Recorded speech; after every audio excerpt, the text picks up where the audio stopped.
할렐루야. 오늘도 여호와의 말씀 앞에 나오신 여러분을 주의 이름으로 축복합니다. 자, 오늘 우리가 함께 볼 하나님의 말씀은요, 열왕기하 15장 1절부터 12절 말씀입니다. 열왕기하 15장 1절에서 12절 말씀 함께 보겠습니다. 이스라엘 왕 여로보암 제27년에 유다 왕 아마샤의 아들 아사랴가 왕이 되니 그가 왕이 될 때에 나이가 16세라. 예루살렘에서 52년간 다스리니라. 그의 어머니의 이름은 여골리아라. 예루살렘 사람이더라. 아사랴가 그의 아버지 아마샤의 모든 행위대로 여호와 보시기에 정직히 행하였으나 오직 산당은 제거하지 아니하였으므로 백성이 여전히 그 산당에서 제사를 드리며 분향하였고, 여호와께서 왕을 치셨으므로 그가 죽는 날까지 나병 환자가 되어 별궁에 거하고, 왕자 요담이 왕궁을 다스리며 그 땅의 백성을 치리하였더라. 아사랴의 남은 사적과 행한 모든 일은 유다 왕 역대지략에 기록되지 아니하였느냐. 아사랴가 그의 조상들과 함께 자매 다윗성에 그의 조상들과 함께 장사되고 그의 아들 요담이 대신하여 왕이 되니라. 유다의 왕 아사랴의 제38년에 여로보암의 아들 스가랴가 사마리아에서 6달 동안 이스라엘을 다스리며 그의 조상들의 행위대로 여호와 보시기에 악을 행하여 이스라엘로 범죄하게 한 느밧의 아들 여로보암의 죄에서 떠나지 아니한지라.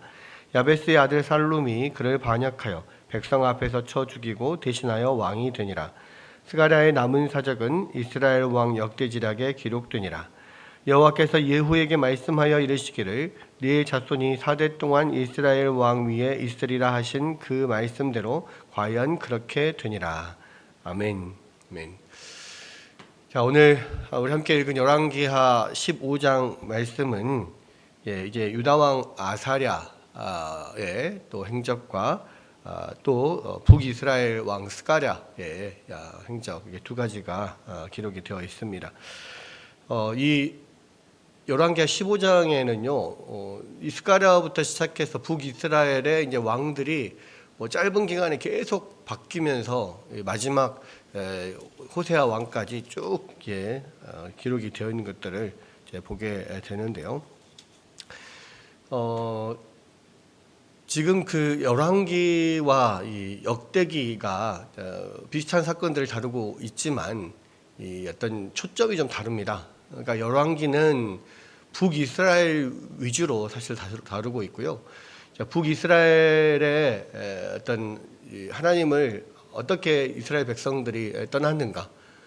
물론 그러니까 북이스라엘과 남유다를 이렇게 병행해서 보고는 있지만 열왕기는 그 초점이 조금 더 북이스라엘에 더 많이 있다라고 볼 수가 있습니다. 그리고 실제로 이제 그 뭐 엘리야라든지 엘리사라든지 그런 유명한 선지자들의 활동이 주로 이제 북이스라엘을 중심으로 나타나 있거든요. 그래서 이 열왕기는 결국 이 열왕기의 어떤 저자를 에레미야라고 본다면 이스라엘이 어떻게 망했는가, 왜 이스라엘이 망하게 되었는가. 그래서 하나님의 선택받은 백성들이 어떻게 결국에는 망하게 되었는가를 보여주는 거예요. 그건 결국은 뭐냐? 이스라엘 불순종하였다는 거죠. 하나님의 말씀에 불순종한 결과 결국은 하나님의 징계를 받아서 망하게 되었다. 그리고 다시 하나님께서 그들을 돌이키실 것이다. 이제 이런 소망을 가지고 지금 북이스라엘이나 남유다나 좀 이렇게 하나님 앞에 범죄하는 부분, 또 죄악된 부분을 더 좀 클로즈해서 다루는 면이 있고요. 그 외에 다른 것들은 굉장히 좀 취약해서 다루는 면이 있습니다. 그래서 남유다의 뭐 이렇게 선한 왕들 또 그런 치적들이 좀 있는데 그럼에도 불구하고 그런 것들은 자세히 다루지 않는 면들이 좀 나와요. 그래서 이제 북이스라엘은 좀 이스라엘의 악에 초점이 맞춰져 있고, 또 북이스라엘이 조금 더 많은 비중을 다루고 있다면, 특별히 그래서 하나님의 그럼에도 불구하고 하나님께서 부어주시는 하나님의 은혜가 어떠한가, 하나님의 긍휼하심이 어떠한가가 좀 초점으로 남아 있다면, 역대기는 유다 중심입니다. 그래서 이제 역대기는 포로에서 돌아온 백성들이 에스라를 중심으로 해서 그러한 포로에서 돌아온 백성들이 이스라엘 역사를 다시 반추하면서 이렇게 기록한 것이다 이렇게 보기 때문에 유다를 중심으로 그렇게 기록이 좀 되어 있습니다. 그리고 더 자세하게 좀 기록이 되어 있고요. 자, 그런 면에서 오늘 읽은 이 열왕기하 15장에 보면 유다 왕 아마샤의 아들 아사랴가 나오죠. 근데 이 아사랴는 상당히 중요한 왕입니다. 그러니까 그래도 좀 좋은 왕 중에 하나이고요. 여기서 평가도 유다 왕 아마샤의 아들 아사랴가 왕이 될 때 제 16세라. 예루살렘에서 52년을 다스렸다 그랬습니다. 지금 그 왕으로서 제위하면서 52년을 다스렸다. 이런 경우는 뭐 거의 없다고 봐도 되죠. 예. 제일 그래도 가장 많이 다스렸다라고 한 그런 사람들이 뭐 다윗이나 솔로몬 또는 그 앞에 뭐 요하스 뭐 이런 정도 한 40년 이렇게 다스린 왕이었는데 52년을 다스렸다. 엄청나게 많이 다스린 거죠. 사실 이 아사랴가 이게 뭐 여기서도 13절에 보면 유다 왕 우시야 제 39년에 이렇게 나옵니다. 그래서 아사랴라고 하기도 하고요, 우시야라고도 하기도 해요. 역대하에서는 우시야라고 이렇게 나옵니다. 굉장히 오랫동안 다스렸는데 16세부터 시작을 해서 52년을 다스렸다 그랬잖아요. 그러니까 이 16세부터 다스렸던 거는 이 아버지인 아마샤 왕이 조금 더 먼저 이 아사랴를 세워서 좀 섭정하는 기간이 좀 있었거든요. 아마 그것을 이제 포함해서 52년이라고 그렇게 이야기를 하고 있습니다. 그 섭정 기간이 상당히 길었다라고 이야기를 해요. 어쨌거나 이렇게 오랫동안 그 나라를 다스렸다. 그리고 악한 왕이 아니라 그래도 다윗의 길로 행하는 선한 왕이었다라고 그런 표현이 되는데 3절 보면 아사랴가 그의 아버지 아마샤의 모든 행위대로 여호와 보시기에 정직히 행하였으나 여호와 보시기에 정직히 행하였다라고 그렇게 이야기를 합니다. 그러니까 여호와께서 보시기에 정직히 행했고 52년이나 다스렸다. 그럼 상당히 오랫동안 선정을 베풀었다라는 건데요. 그 52년 동안 사실 많은 치장 행적들이 있었을 거 아닙니까? 그런데 그 많은 행적들에 대해서는 별로 다루지를 않아요. 여기서도 보면 아주 간단하게 나옵니다. 뭐 정직히 행하였고 그러나 오직 산당은 제거하지 아니하였으므로 백성이 여전히 그 산당에서 제사를 드리며 분향하였고 뭐 이거는 이 산당에서 제사는 뭐 좋게 평가된 왕들이어도 히스기야 요시야에 이르기 전까지는 뭐 이런 산당을 제거하거나 이런 일이 없었습니다. 그러니까 뭐 이거는 그냥 뭐 그렇게 넘어갈 수 있는 거죠. 5절에 보면 여호와께서 왕을 치셨으므로 그가 죽는 날까지 나병 환자가 되어서 별궁에 거하고 왕자 요담이 왕궁을 다스리며 그 땅의 백성을 치리하였더라.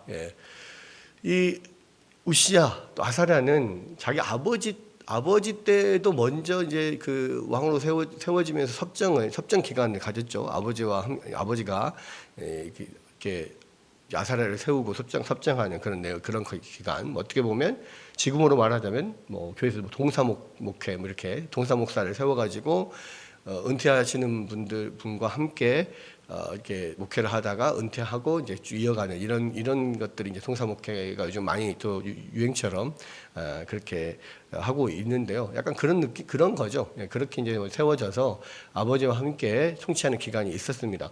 그리고 이후에 아들 요담과도 그런 또 기간이 있어요. 왜냐?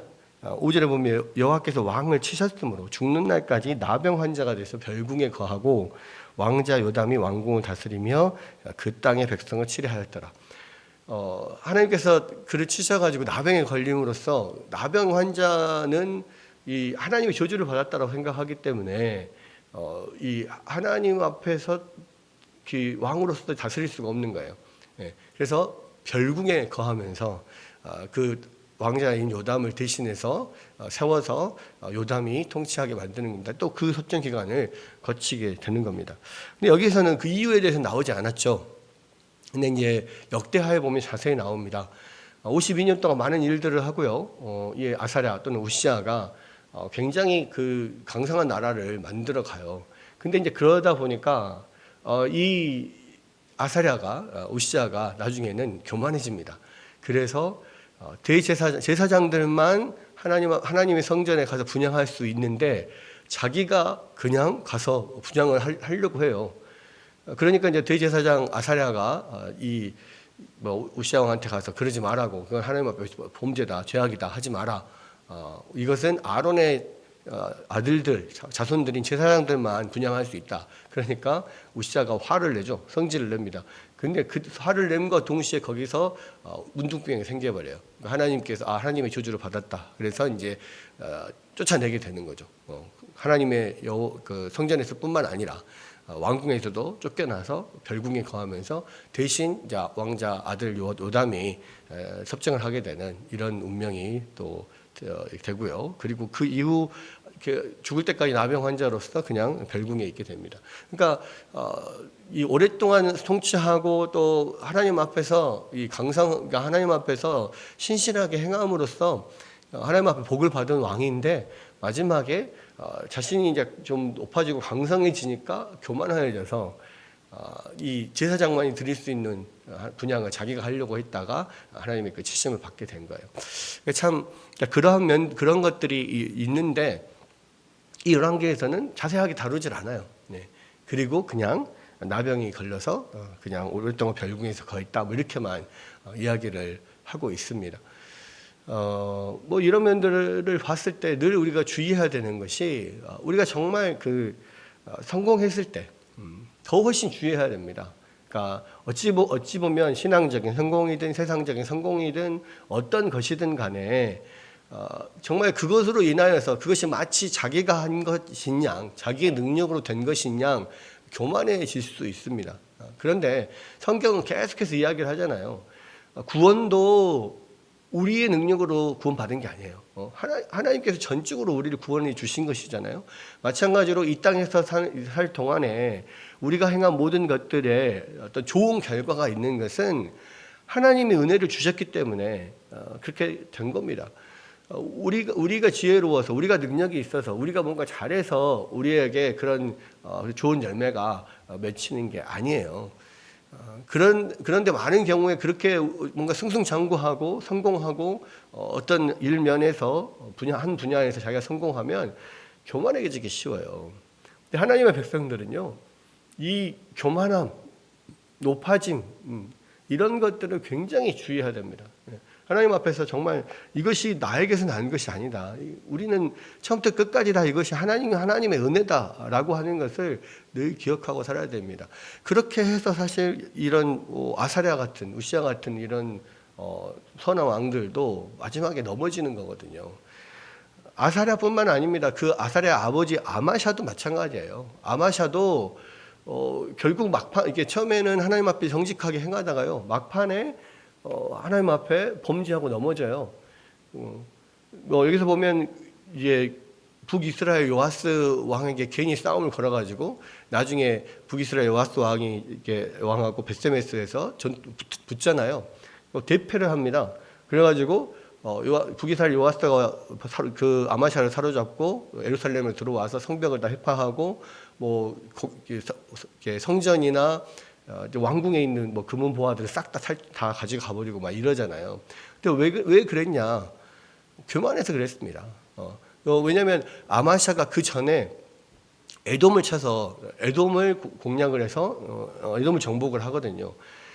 그것이 하나님의 은혜였는데 그 자기가 한 것으로 생각하고 어떤 자기 능력에서 나온 것으로 생각합니다. 그리고 하나님이 함께 하셔서 된 것인데도 불구하고 그 에돔에서 그 에돔 신상을 가지고 와서 자기 왕궁에다 놓고 우상 숭배를 해버려요. 그러면서 결국은 하나님 앞에 치심을 당한 것이 그 결과가 북이스라엘 요아스 왕에 의하여서 아주 쫄딱 망하게 되는 이런 일들이 일어나는 거거든요. 그것은 역대하에 그대로 기록이 되어 있습니다. 근데 마찬가지로 열왕기에는 그 이야기가 나오지 않죠. 그냥 요아스와 전투를 해서 져가지고 뭐 그렇게 됐다, 뭐 이런 식으로만 나옵니다. 근데 결국은 뭐냐, 아마샤도 그렇고요, 아사랴도 그렇고 하나님 앞에서 선한 왕이라고 그렇게 뭐 이렇게 기록이 되어 있는 그런 사람들조차도 결국에는 자기 성공에 취해서 마지막에 넘어지는 거예요. 교만하여서 넘어지는 거죠.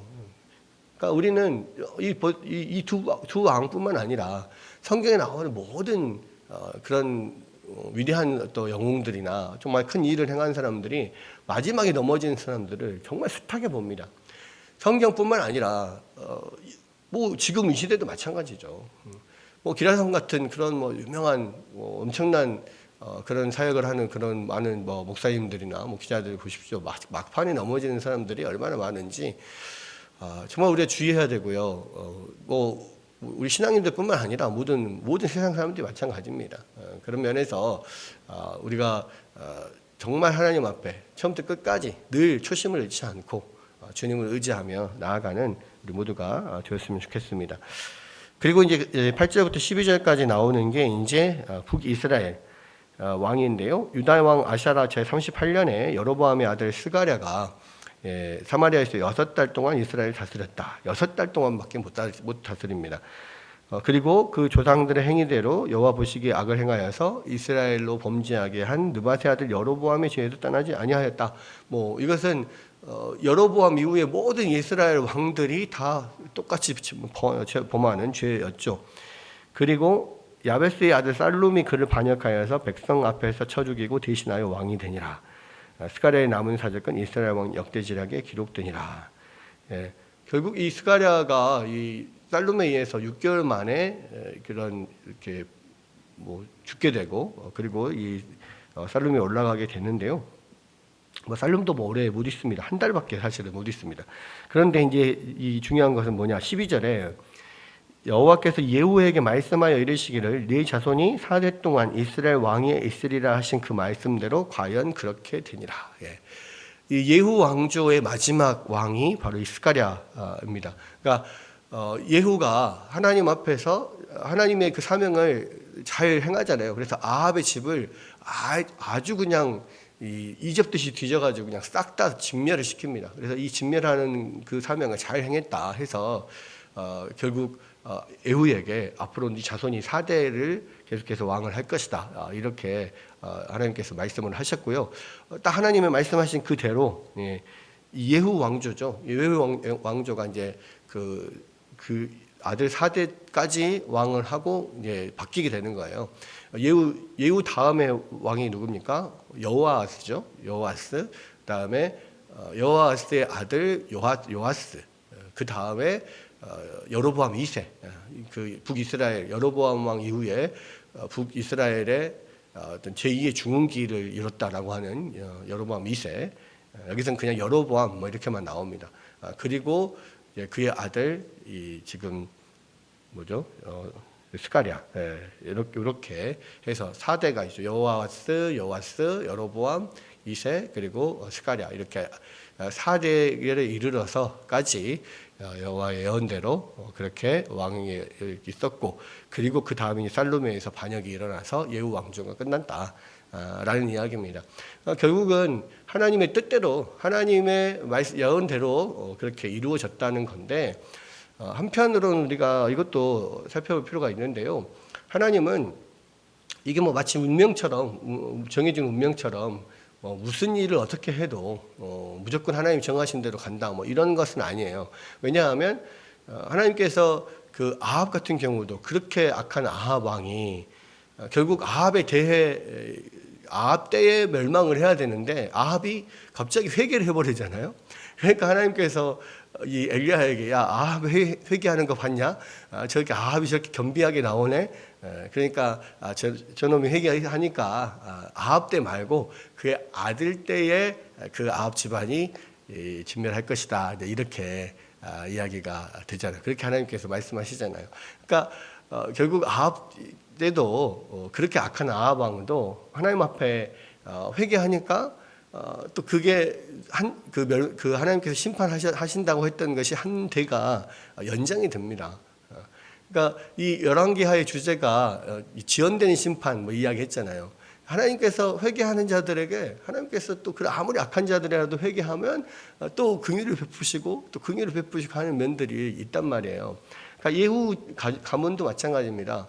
하나님께서 분명히 그 이후에 그 자손들 4대까지 왕이 될 거라 말씀을 하셨지만, 만약에 예후 자손들이 정말로 하나님 앞에 그렇게 신실하게 행하고 하나님 붙들었다면 더 연장이 됐을 거라는 거죠. 그런데 전혀 그렇지 않고 그냥 그들이 하나님 앞에서 악을 행하였다, 그냥 여로보암의 그 집을 따라서 악을 행하였다, 그렇게만 계속 나오고 결국에는 하나님께서 말씀하신 대로 이 마지막 4대째에 스가랴에 이르러서 반역이 일어나고 예후 왕조가 이제 바뀌는 이런 일들이 일어납니다. 이런 면에서도 보면 이 열왕기에서는 계속해서 하나님의 어떤 긍휼하심과 은혜를 계속해서 보여주는 거예요. 그런 면에서 우리가 그 은혜의 하나님 우리를 정말 사랑하시고 늘 악한 자들에게도 은혜를 베푸시기를 멈추지 않으시는 분이라는 것을 우리 기억하고, 우리가 늘 겸비하게 또 주님을 붙잡고 주님의 은혜를 늘 이렇게 사모하며 나아가는 우리 모두가 되었으면 좋겠습니다. 또 이 계속해서 많은 왕들이 막 나오니까 엄청 헷갈리지만, 그러나 이것들을 쭉 다시 한번 이렇게 성경들을 보면서 앞뒤로 혹시 뭐 이렇게 헷갈리면 앞뒤로 다시 한번 찾아보면서 정리해 보시면, 정말 그 가운데 역사 가운데서 또 하나님께서 베푸시는 은혜들, 어떻게 하나님께서 역사를 이끌어 가시는지 이런 것들을 이렇게 쭉 볼 수 있는 것 같습니다. 오늘도 이 말씀 붙잡고 또 더 우리 주님 앞에 가까이 나아가는 여러분들 되시기를 주의 이름으로 축복합니다.